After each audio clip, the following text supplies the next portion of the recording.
Hello, everyone. My name is Linda McDonnell, and I am your host of the Real Christian Moms Quarantine Survival Series. It is my great honor and pleasure to introduce our guest expert speaker today, Brian Luke Seaward. Luke regarded as one of the foremost experts in the field of stress management, human spirituality, and a pioneer in the field of mind, body, spirit healing.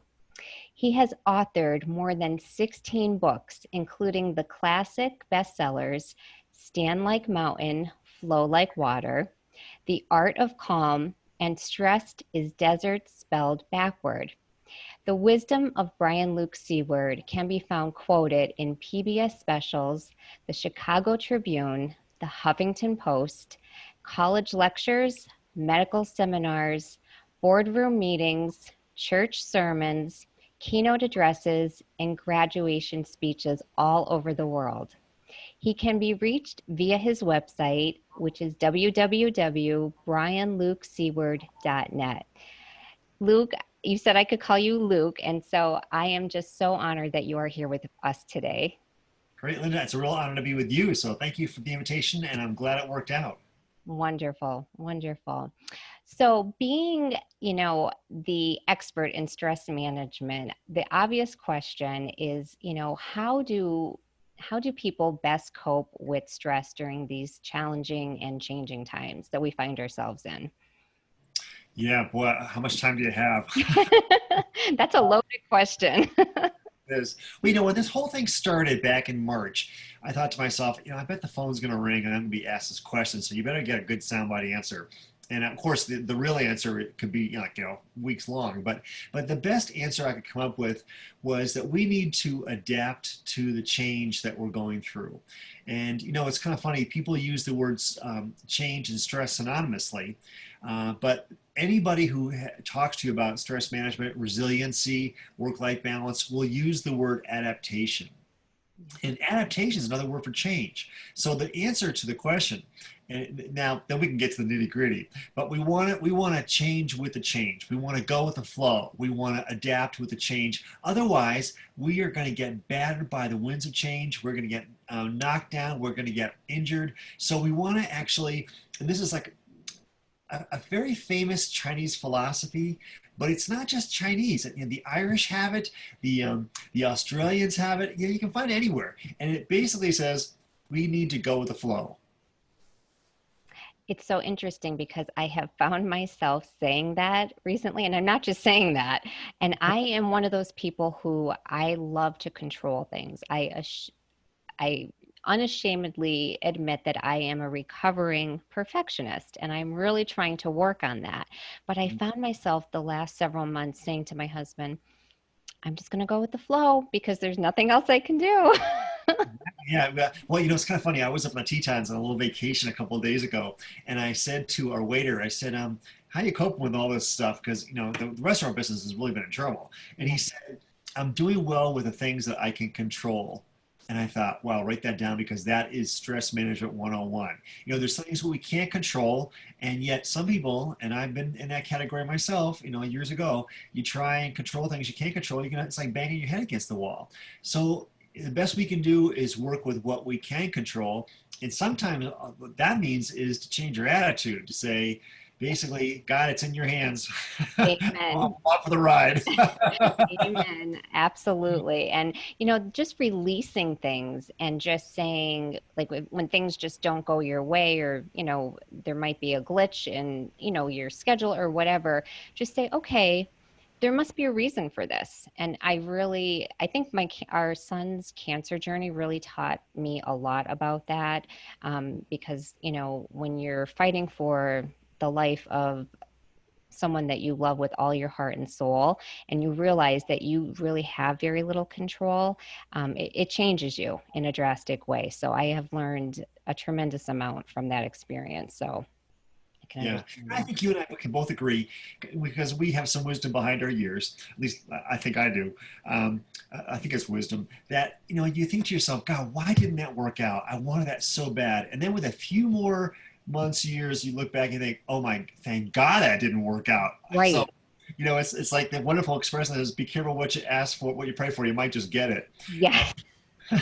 So, it is a trust. The proverbial expression is, trust God, trust the universe. But we have to actually realize that we're part of something much bigger. And when we go with the flow, we're in collaboration with it. We're not trying to play God ourselves. Yes. Oh, I love that. That is a beautiful way of looking at it. Excellent. So, Luke, how is like stress really an opportunity for spiritual growth? Yeah, isn't that a great punchline? I was asked one time, how do you put your book into an elevator pitch? And I'm like, So I said, stress is an opportunity for spiritual growth. If we can learn from the experience, that's a caveat.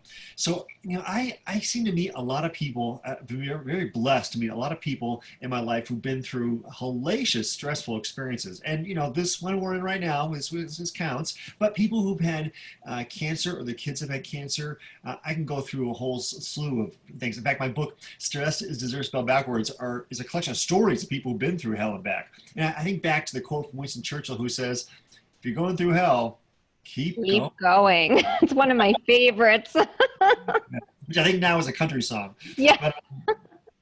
But really, there's two categories of people who I've met. There are the victims who say, poor, poor, pitiful me, and they kind of do what I call as BMW syndrome.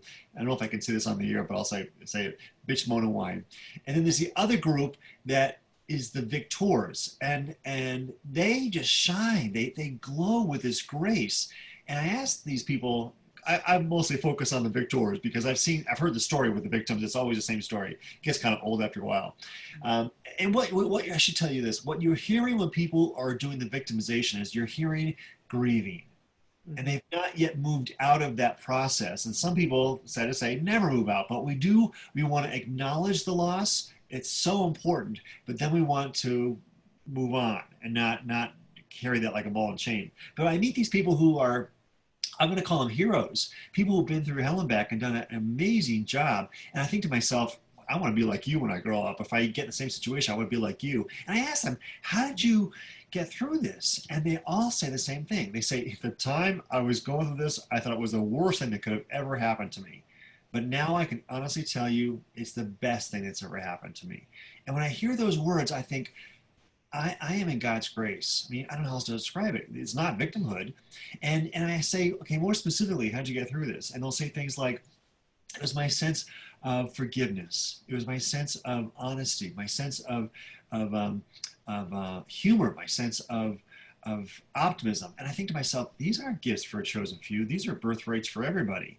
And so I call them muscles of the soul because like our physical muscles, deltoids, biceps and stuff, they'll never disappear, but they will atrophy if we don't use them. And, I got a chance to hear this wonderful guy, now about 20, 30 years ago. His name is Norman Cousins, and he's the kind of like the godfather for human therapy. And he got up on stage and he said, I never said humor healed me. And people were like, wow, what's going on here? Yeah, I said, I never even said humor cured me. And people are thinking like, wow, this is what he's famous for. And then he said this, which was so poetic. He said, it wasn't humor that healed me. It was love. He said, humor is a metaphor for love. And I thought, boy, if that's the case, so is forgiveness, so is optimism, so are all these muscles of the soul. So it sounds trite to say it, but love is the answer. And I know that. I'm not just saying that, I know it. I love that. Yes. And, as a Christian, to me, I try to focus on God's love for us because when you look at, what he did with giving up his only son who was blameless and for Jesus to die for us when we were all, so far apart from God.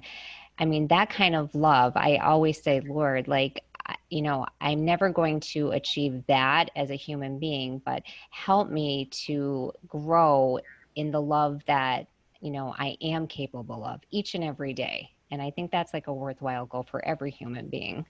Yeah, I definitely agree. And yeah, people ask me, how do you describe how you teach? And I say this, moving from fear to love. And that at times it seems like it's a huge abyss. Other times it's a quantum leap, a tiny little leap, but we're all capable of it and we have help. I'm a fan of the work of Joseph Campbell. I don't know if you ever heard of him, but he was famous for his work called The Hero's Journey.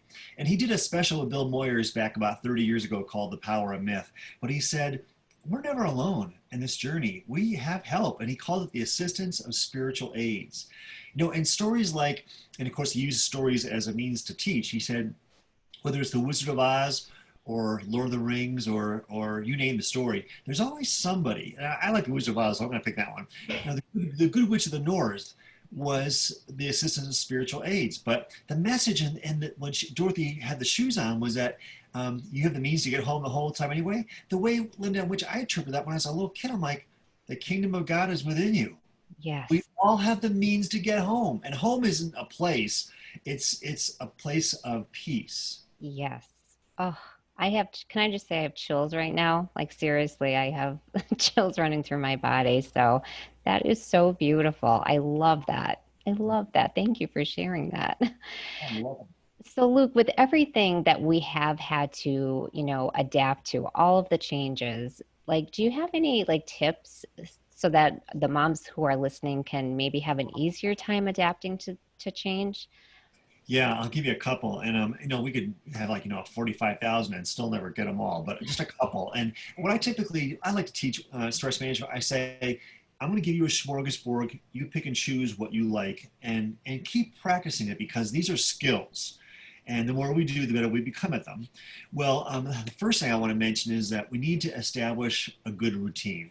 That this virus and then the other things that are coming down the pike have basically thrown people's schedule out of whack. The joke is, what day is it? It's Memorial Day. Right. I don't know. I'm always looking at the calendar, like, what day am I on? Really, it's like, I don't know what day it is. I don't know what month it is. But if we can establish some kind of normalcy, the whole thing is that we're grieving the loss of normalcy, but we need to establish a new normalcy. And it might be something as simple as, I'm going to have a cup of tea and coffee after breakfast or before breakfast. I am going to, fill in the blanks with a couple of things, and then just a couple of things to anchor yourself down and feeling a sense of groundedness. Mhm. Another thing, and I have lots of them, so stop me when you want to move on. But another thing is we need to get outside more. And I don't know if you've noticed it or not. I forget where you told me you live. You're on the East Coast. I'm in Colorado. Do you know that the number of fishing licenses has increased dramatically this year because people thought, I'm not staying inside, I'm getting out. Right. The bike sales across the country have gone through the roof because people said, I want to get out, I want to get out. So that's good. We want to get out in nature. And, I'm convinced that nature is God's palette. It's just an incredible, it's a spiritual experience to watch a hummingbird in your garden. I had something eaten on my hand. That was a real spiritual experience. Just have all of these animals in the sunsets. And of course, now we got fires. So, but we need to be better caretakers of the planet. But part of that means we need to get out and enjoy the planet too. So that's one. Another one I'll give you is what I call it, establishing a tickler notebook. I'm a real big fan of humor. And I've met some people who've done some incredible things with humor. But when I taught at the American University in DC, I taught a class called The Healing Power of Humor. And I thought, I could have the students write a term paper because that's what they do in college. But I live by the motto that says, to know and not to do is not to know. I mean, you can hear all the right things, but if you don't do them, what good are they? Right. And so, for every mom, I know you're hearing this, moms, you're probably thinking to yourself, what I'm saying is going in one ear and out the other. We've all heard that line. But I wanted the kids to actually let this stay in here for a second and kind of process. So I said, no term paper. Instead, what I want you to do is a tickler notebook. I want you to gather funny jokes, funny memes. Back then, we didn't have memes. We just called them JPEGs. Birthday cards, Christmas cards, Dear Abby letters, you name it. So that in the event, God forbid, you're having a bad day, you can go to your tickler notebook and raise your spirits. By the way, did you know this? And I could be wrong on this, but I don't think so. Because I had to do a lot of research on this. The word silly is a derivation of the word blessed. So when you say to someone, don't be silly, I'm being like, yeah, be silly, be blessed. Oh, I love that. Oh, I love to learn about the root of words. I find that fascinating. I love to read. So our son is definitely silly. And so I am going to remember that one for sure. Yeah, and I think, these crazy times, we gotta have a sense of humor and laugh at ourselves, and so that's important. But here's my whole point: if you can try and find one funny thing a day to help balance out the emotional levity, you're gonna find lots of funny things. My wife says to me, she goes, "Seaward, do your own best audience." But you have to, because otherwise, we'd be crying all day long, and that's not going to serve anybody any good either. So I think part of this is to show God, Jesus, that we can get through the tough times too, and we don't do it alone. We have help, but I read a couple of books about humor. One of them is called "Humor: God's Gift," and truly, humor is part of this. I mean, you think God's got to have a sense of humor. You think, take a look at what's going on sometimes. Oh my Oh, God. absolutely. I often think about that. I often say actually to my husband and my son, I'll say, God has the most amazing sense of humor because, and he gave us humor. Everything that exists is because of him. So, sometimes people will be like, "Oh, well, you're not taking things, you're not taking things seriously enough or whatever." And I'm like, and not to me, but maybe like, to another person. And I'll be like, no, but I mean, God loves laughter. I mean, I don't think like when we get to heaven, it's going to be this somber experience. I think it's going to be full of joy and there's going to be a lot of laughing. And, that's at least my image of it. So, I think you're right. I think you're definitely right. Yeah, I have no doubts. And the research shows that we need to have at least 15 laughs a day. So we got to get our quota in. By the way, the word, wait till you hear this, the word humor actually is a derivation of the word fluid or moisture. So to laugh really means to go with the flow. Isn't that great? I love that. Oh my gosh. I'm writing all of this down when I get off with you. That is awesome. That is awesome. Thank you for sharing that. Sure, So sure. I'm curious, how like are you adapting to all of this change? How are you managing all of the stress that we find in the world today?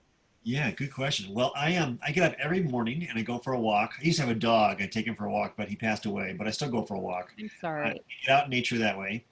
So it was a combination of nature therapy and pet therapy, but now it's just nature therapy. But that's when I do my praying. I talk to God that way.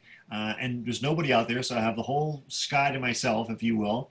But I come back and I do some meditation, and I'm a real big fan of meditation. And I got to tell you, meditation is not a religion. Meditation is this mental clarity to sit down and to get rid of all of the ego chitter chatter that steals your attention away and says, don't focus on that, focus on fear. So I sit and meditate. Uh, and just focus my breathing. That's really what I do. And by the way, the word breath, you can probably say enough of this stuff, but the No, word breath is synonymous with spirit and wind. So when you focus on your breathing, you're focusing on the spirit, the Holy Spirit. absolutely. So, so I do that, and then I fix breakfast. Then I go for a swim. Exercise is really really good, and then of course laughter. Like I have my laughter, little things I laugh at. But I also have some good friends. I don't have like a million friends, and I don't think anybody really does. But I have one or two friends who I'll just touch base with because I'm a real big fan of support groups. And you probably have heard this that the support groups for whether it's cancer or whether it's AA or you name it, they're going through a tough time because they couldn't get together in these early time of social distancing. So a lot of them went online, but a lot of people had a hard time being like, you've just taken away my family, and Right. now I feel isolated. And the two biggest problems that we're seeing right now before COVID was isolation and alienation. And with that, you'd see depression and in some cases even suicide. And so we can never have enough good quality friends. And I'm talking like if you got one or two, you're doing great. But I just reach out by phone or by Zoom or whatever the case is to say, hey, how you doing? Usually we'll share a joke or something funny that happened the day. And this one friend of mine he's got an illness, so I just want to let him know I'm there for him. Another friend who, oh my God, we are going through this stage right now where we are taking care of our parents. He just moved his parents out from Virginia out to Colorado. His mom's got Alzheimer's. His dad, he found out, also has Alzheimer's. So he's doing their checkbooks, their taxes. And he said, thanks for calling. He goes, I feel like no one even knows I'm doing all this. I said, I'm there for you. So having friends is very important too, and I kind of end the day looking at the sunset, taking some pictures, that kind of thing. So, oh, by the way, I didn't mention I work. I pay the bills somehow, but anyway, that's how I do it. I have a lot of different coping techniques, and that's one thing I want to get across to your audience is, we want to have a lot of different coping techniques because as good as one or two may be, no one I've ever talked to just uses one. They use several. And so we mentioned earlier about my connection to the mind, body, spirit aspect. Um, I'm a real big fan of mind, body, spirit healing. And what I mean by that is to use the power of prayer for healing as well. To realize that we're not alone. To be co-creators with our own health. We just don't give it over to God. We've got to have an active role in this. I'm going to quote John F. Kennedy here, who said, I hope I got this right. God's work must truly be our own. So we're not just passive victims in the world here. We're active participants, and that's important to realize too, because that's empowering. And one of the things I want to mention before I forget it is this whole idea of healthy boundaries. We need to have healthy boundaries. That goes back to the routine thing, but we want to make sure that we've got um, a sense of boundaries so that we don't get walked over and feel victimized. Whether it's by a neighbor, abusive husband. Kids can be that way at times. They can walk all over you if you don't be careful. Uh, Right. it can be anybody, the government, you name it, anybody. So we want to actually establish healthy boundaries so that we have a sense of integrity, a sense of structure, so that we don't feel like amoebas. And it's very easy in this time period to feel that way because there's so much change in the air. So we want to have some stability and routine. That's where the healthy boundaries come in.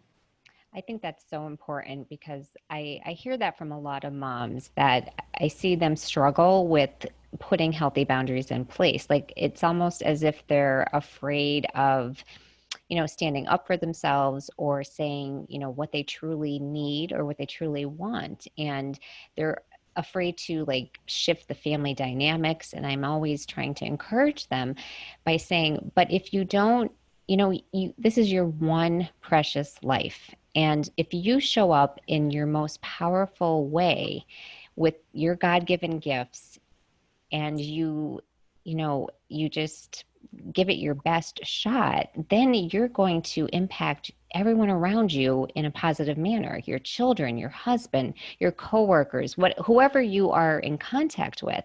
But if you're holding back and playing small and worrying that you're going to offend someone, then I feel like I don't know, I feel like that's kind of a shame because then you're missing out, and the world is waiting for your absolute, your unique gift that you have, because I feel like every human being has something very unique and special to offer the world.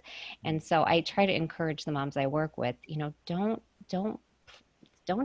sit back, just come to the forefront and say what you need. And even if it's something as simple as, honey, I need you to make dinner tonight, or I need you to put the kids to bed tonight because I really just need a bath and time to reflect on the day.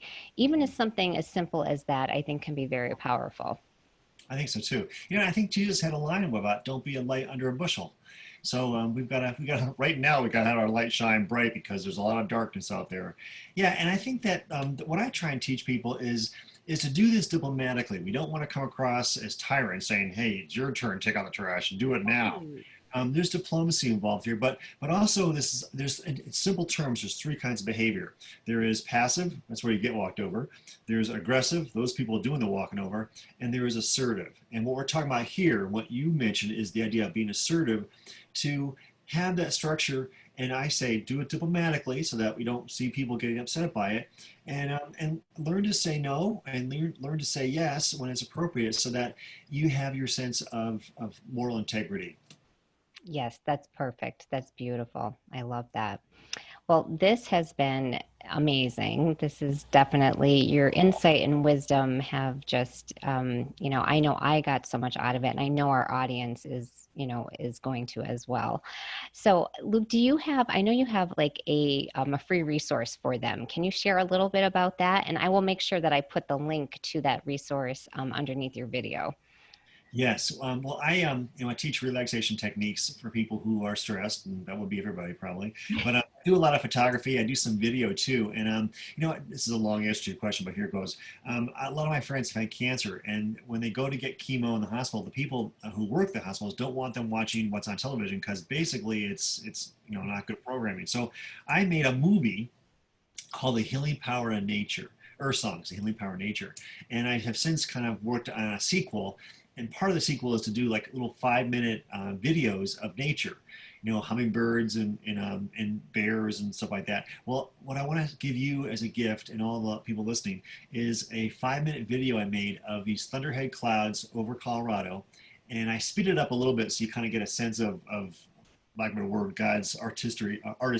But I put in, you'll hear some crickets in the background. So basically, it's a chance us to sit and enjoy the clouds. I mean, how often do we get a chance to look at clouds, right? Right. Hear the crickets and kind of lull us into a deep sense of relaxation. So it's about 5 minutes.